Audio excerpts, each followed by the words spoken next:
Alors TBW Corporate s'occupe de beaucoup de choses. On vend de l'image, pas des produits, c'est la différence avec le reste.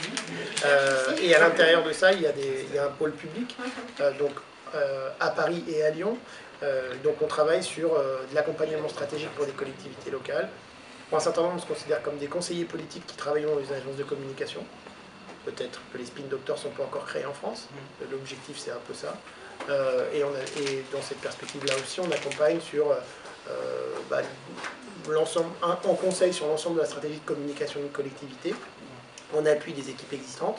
Et puis, on travaille de plus en plus sur la création de stratégies de marketing territorial en mobilisant un certain nombre d'acteurs sur les territoires pour le faire. Et en plus de ça, moi je travaille sur la formation pour des élus toujours. Voilà.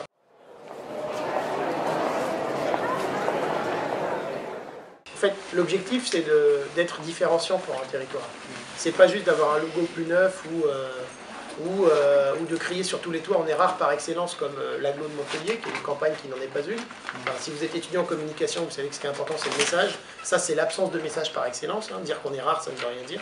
Et donc du coup, l'objectif c'est de travailler un projet de territoire avec un certain nombre d'acteurs pour pouvoir ensuite montrer en quoi il est différenciant pour bien faire connaître ce territoire dans une perspective d'attractivité, que ce soit en termes de population ou d'entreprise. C'est aussi à croiser avec des volontés de la part des habitants de ce pays de trouver un autre art de vivre. Et donc du coup, il y a une possibilité de se positionner sur autre chose qu'on est une mégapole, venez chez nous, quoi.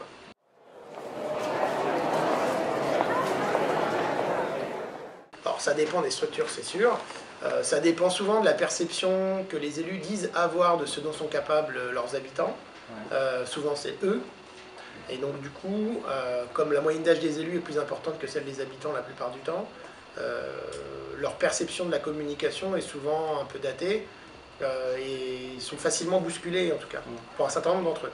Après, il y a une génération qui est en train de passer et du coup, les générations qui arrivent sont globalement plus réceptives à une communication plus originale, parfois plus décalée, que la réclame à bon papa, quoi.